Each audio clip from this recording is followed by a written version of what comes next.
Donc, dans cette dernière partie, nous allons utiliser ces données et nous allons imbriquer l'anthropologie, l'économie, la majorité de l'Algérie, les droits de l'homme, la démocratie, à travers l'indice de développement humain de l'Algérie. Donc, au préalable, nous devons rappeler quelques objectifs de notre déplacement à Washington auprès de la Banque mondiale et du FMI. C'est pour, d'abord, maintenir l'Algérie en paix, maintenir la paix en Algérie, éviter des flots de sang, éviter des flots de sang à travers les émeutes, la violence, etc. Et garantir, bien sûr, inclure les dimensions non économiques dans l'économie.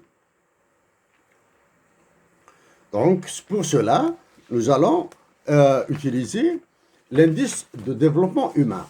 Ce que vous voyez ici, ce sont les derniers chiffres de l'indice de développement humain produit par le PNUD. Donc, c'est pour cette raison que nous nous sommes adressés au PNUD et maintenant, après, nous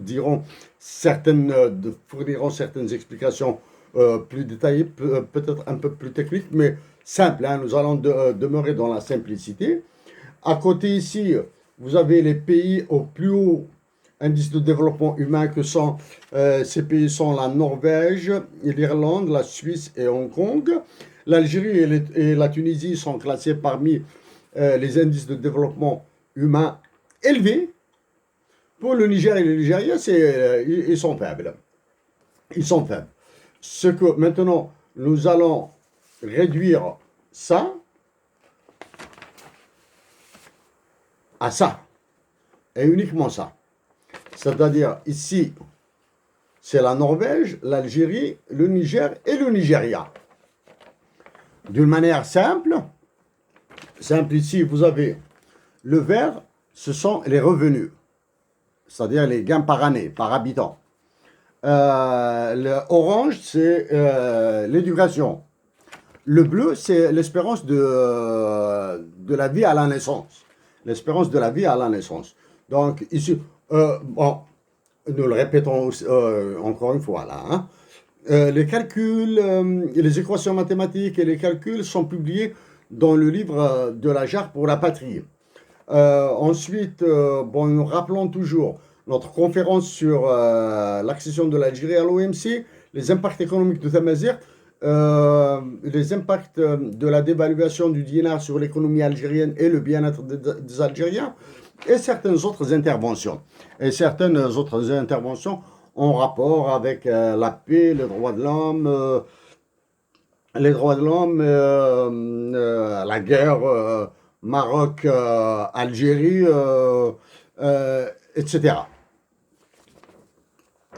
Si maintenant, vous voyez ici cet écart entre l'Algérie et la Norvège, cet écart entre le Niger et l'Algérie, cet écart entre le Nigeria et l'Algérie. Mais maintenant, pour le cas du Niger et du Nigeria, le comparer à la Norvège est loin d'être notre propos, mais comparer le Niger et le Nigeria à l'Algérie, oui, parce que, bon, il y a l'appartenance au continent africain, l'appartenance à l'organisation à l'Union africaine, le développement économique de la région, des points communs sur l'anthropologie, la majorité de l'Algérie et du Niger, le partage de certains attributs environnementaux de la nature, surtout avec le conflit Algérie, Mali, Niger, allumé par le roi de France et de colonie africaine, le président Emmanuel Macron.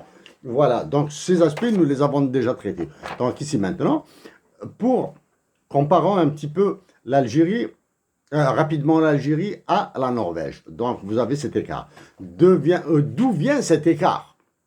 C'est l'intensité de ces trois variables qu'il faudra comparer. Bon, là, maintenant, elles sont comparables. Nous pouvons les comparer parce que ce sont des valeurs discrètes.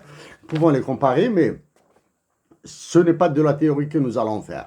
Donc, pour que l'Algérie atteigne le niveau de la Norvège, il faudra qu'elle améliore son espérance de la vie à la naissance, son éducation et les revenus. Les revenus. Maintenant, est-ce que les chiffres de l'Algérie sont bons? Pour 2021 et 2022, la progression, la croissance économique de 2020 à 2021 est de l'ordre de 15,84. Elle n'est pas de l'ordre, elle est de 15,84%. Personne ne parle de ce phénoménal taux de croissance en Algérie. Tout simplement, il est faux. Ça, c'est notre calcul. Les résultats, les chiffres qui sont balancés un peu partout dans certains médias, il est de l'ordre de 3%, 4%, disons 4%. Mais de 2019 à 2020, la récession de l'Algérie a été d'environ 15%. Pour ça, vous jetez un coup d'œil sur les chiffres que nous avons traités de par le passé, vous allez voir. Jusqu'à là, le problème, la solution au problème n'apparaît pas. Les problèmes sont là. Voici les chiffres utilisés par le PNUD. Ce sont les chiffres du PNUD. Les annotations au stylo sont les nôtres. Qu'est-ce qui se passe? Le revenu de l'Algérie par habitant, une fois ajusté, il passe à 11 174 $ par année. Ça, c'est ce qu'ils appellent, en parité de pouvoir d'achat, au dollar de 2017. La parité du pouvoir d'achat calculée par rapport à la valeur du dollar de 2017. Nous n'allons pas rentrer dans tous ces détails, mais en déposant ces chiffres, nos chiffres au PNUD et à la Banque mondiale, l'OFMI, nous voulons voir comment a-t-on obtenu ce résultat de 11 174 $ par tête d'habitant en Algérie, alors que le revenu en dollars nominaux par habitant est de l'ordre de 3 800 $ par année. Bien sûr, les gars du PNUD nous répondront que nous avons utilisé les données du FMI et de la Banque mondiale. Et c'est vrai. Ils ont utilisé les données du FMI et de la Banque mondiale. En 2019, le revenu par habitant en Algérie a été de 3 989,7 $. 3 000, arrondissant à 4 000 $. En 2021, il y a une chute. Ils disent la pandémie, ils disent tout ce qu'ils veulent, mais jamais la dévaluation du dinar. Il est de 3 765 $. Avec ce qui est appelé l'ICP. L'ICP, c'est the International Comparison Program, utilisé par le FMI et la Banque mondiale, et par ricochet par le PNUD. Nous atterrissons sur un revenu de 11 174 dollars par habitant. C'est cette valeur qui a fait classer l'Algérie 91e. Prenez l'équation du calcul de l'indice de développement humain, tel qu'elle se trouve sur Internet. Si vous n'avez pas un autre livre, c'est expliqué dans le détail. Le livre de la Jarre pour la patrie. C'est expliqué dans le détail, il y a des exemples. Prenez l'équation de calcul de l'IDH, l'indice de développement humain. Maintenez le nombre d'années de scolarité. Dans le cas de l'Algérie, c'est 8 années.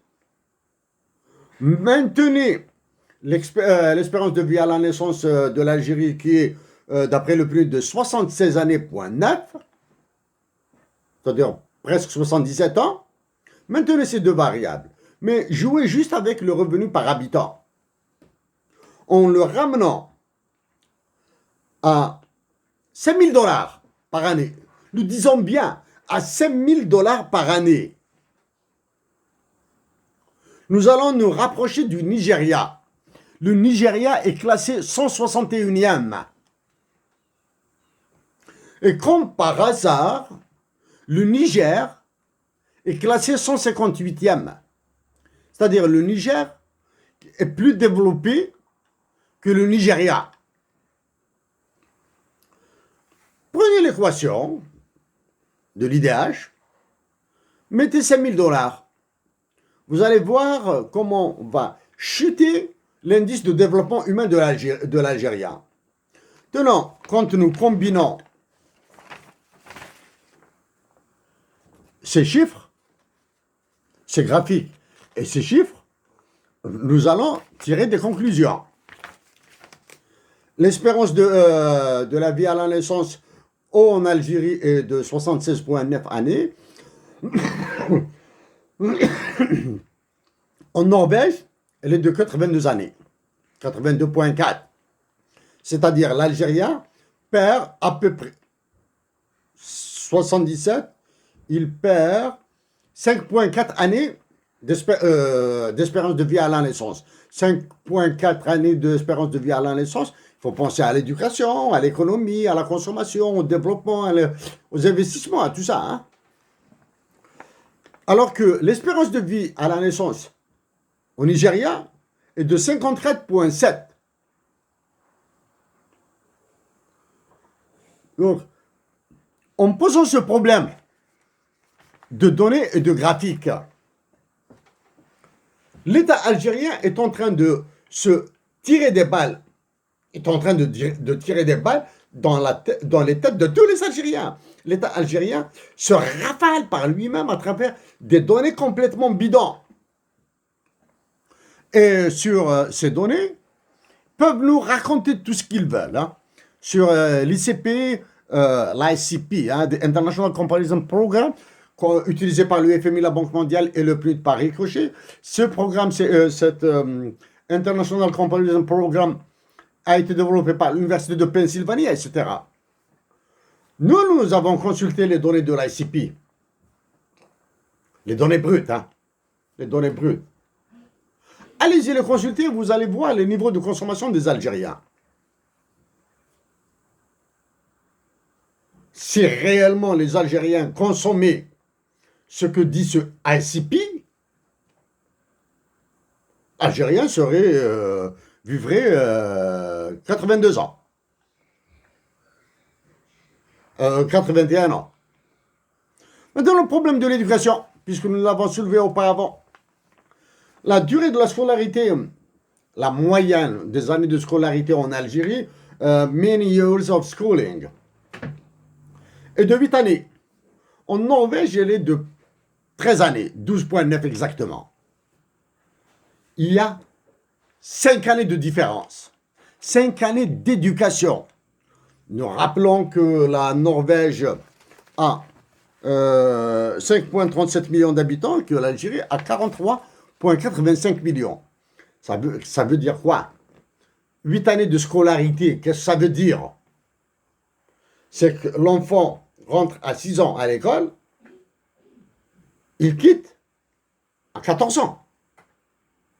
C'est-à-dire il n'atteint même pas le niveau de collège. Eh bien sûr. Vous allez dire, et dans ce cas-là, pourquoi avoir des élèves dans les collèges, dans les lycées, dans les universités? Oui, bien sûr. Ce ne sont pas tous les élèves qui s'arrêtent à 14 ans. Il y a des élèves qui s'arrêtent à 10 ans. Il y a des élèves qui s'arrêtent à 17 ans.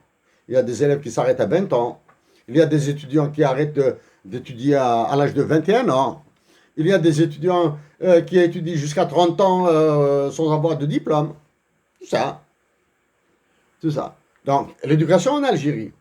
Donc, Nous, c'est en 2014 que nous avons suggéré l'allongement d'une année de l'éducation, au moins dans les deux premiers niveaux, primaire et collège. Nous n'allons pas revenir sur tous les détails économiques et de développement, etc. Concernant la différence de revenus, en considérant que l'Algérien, sur la base de ces chiffres, que nous rejetons, 11 000 dollars, et ceux de la Norvège qui sont de 66 000 dollars, c'est 6 fois plus. La Norvège était un pays exportateur de pétrole. Maintenant, il a complètement changé de modèle de développement économique. Donc, nous atterrissons maintenant. Nous revenons. Nous allons supprimer la Norvège.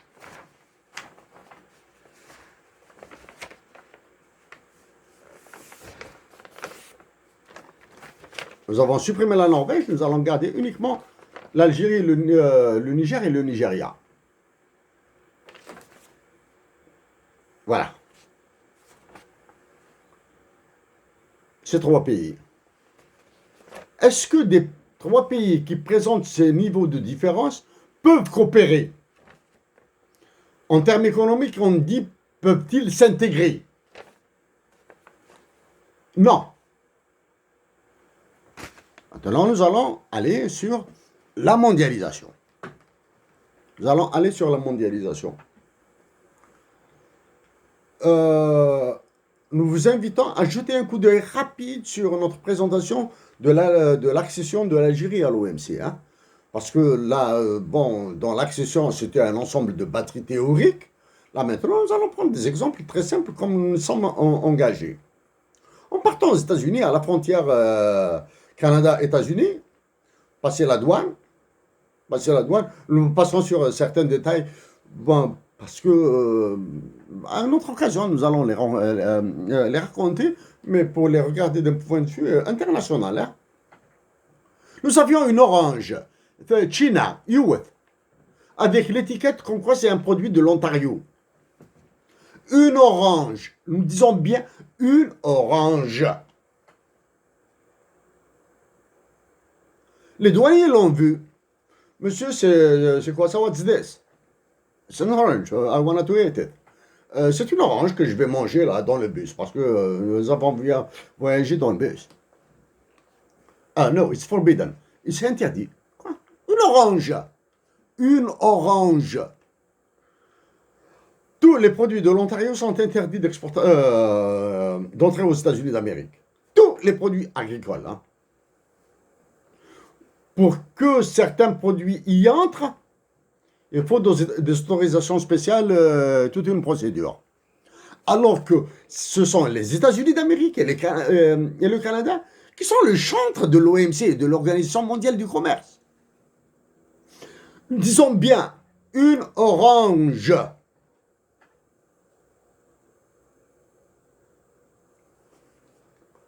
Bon. Les douaniers nous ont souri, nous avons souri, bon, prenez l'orange. Et ils l'ont prise, ils l'ont mise dans un sachet, peut-être qu'ils vont faire un don ou bien la jeter. Un don à des organismes caritatifs aux États-Unis. Une orange, ils l'ont prise.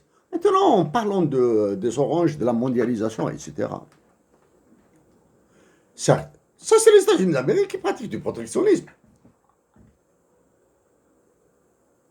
L'Algérie se vante d'exporter vers le Niger, etc., pas vers la Tunisie, etc., etc.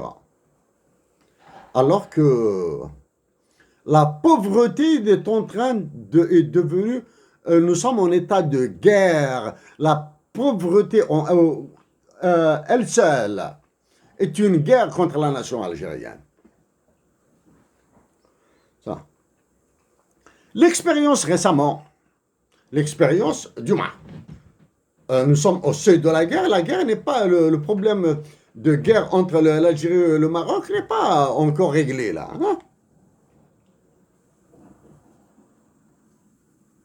Maintenant, ils veulent faire un gazoduc Nigeria, Niger-Algérie.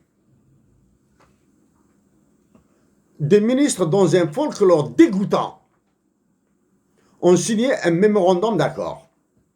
Mais la différence entre un mémorandum et un accord, la différence fondamentale, c'est qu'un accord est contraignant, le mémorandum non.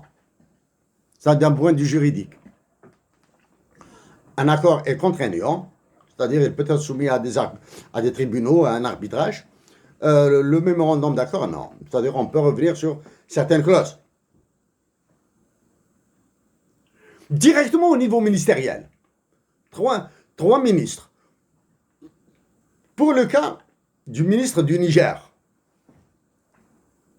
toutes les ressources naturelles du Niger sont gérées par la France, sont prises par la France avec une monnaie française, etc. Le Niger est dans une pauvreté extrême, il veut faire la guerre au Mali, et dans un folklore des plus dégoûtants. Les trois ministres se font des gestes, je sais pas, indescriptibles là, des gestes de satisfaction, de bonheur, etc., etc. Alors qu'aucune réunion de spécialistes en énergie, de spécialistes en environnement, de spécialistes en économie, de spécialistes en droit a été faite. Là, vous comprendrez que l'Algérie est en train d'exécuter des ordres, point barre. Et les ordres viennent des États-Unis d'Amérique et les Français embarquent dessus.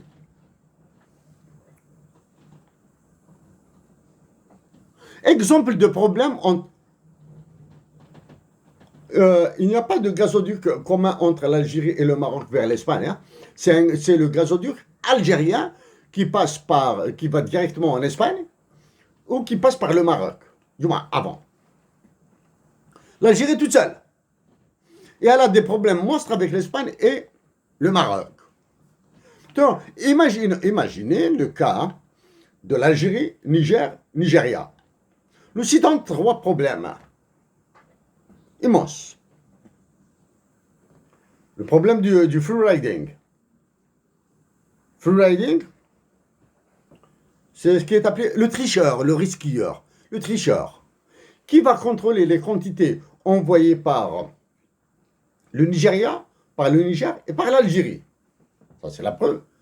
C'est un élément, hein, un tout petit élément. Le deuxième élément, comment seront répartis les coûts de la maintenance de ce gazoduc. Troisième élément, en cas de sabotage de terrorisme déclenché par la France ou un autre pays, qui va supporter les dégâts. Quatrième élément, qui contrôle la qualité du gaz du Nigeria, du Niger et de l'Algérie. Sont-ils de même qualité? Cinquième problème, seront-ils vendus, ce gaz, ou bien ces quantités acheminées vers l'Europe, seront-elles vendues au même prix, à un prix unique, ou à un prix différent?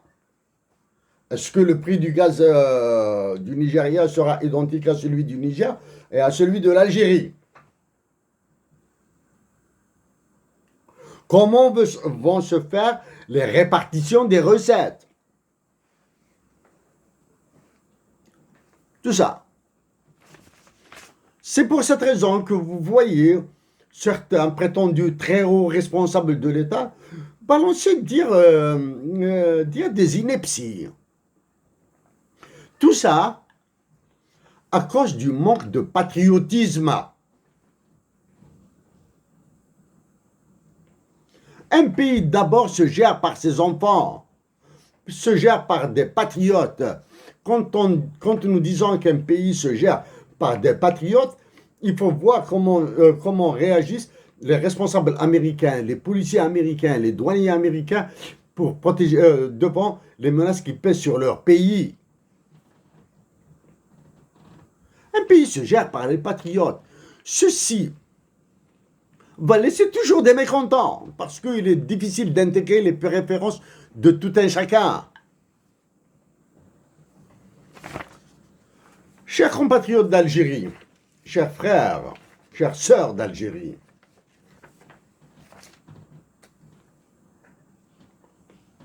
non, l'étranglement de l'Algérie est là. Il est là.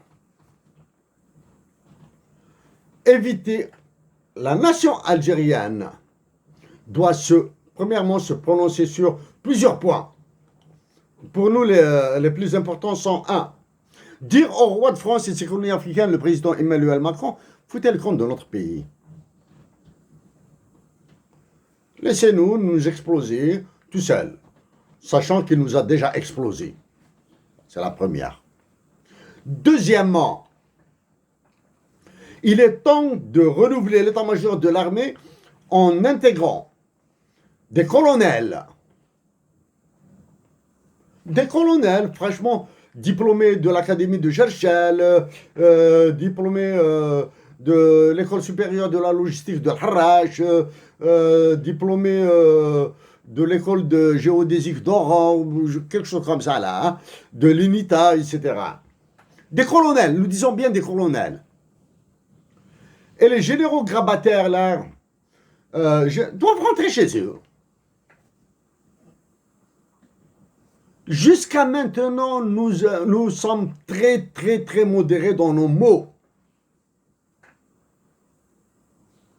Ça, c'est le côté patriotique. Côté anthropologique maintenant. La question de la majorité est devenue une bombe à neutrons en Algérie. Parce que c'est depuis 2014 que nous le disons, c'est depuis 2080 que ce problème s'est posé, depuis 1948, bien avant. Les anglo-saxons vont nous bousiller avec cette question.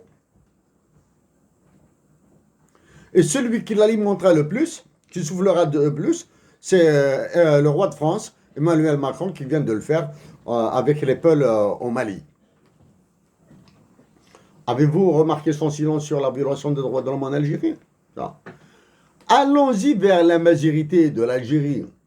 La majorité des Telgis, des Auressiens, de l'Ouest algérien. Oubliez la Kabylie, là. Oubliez la Kabylie. La majorité du Mzab.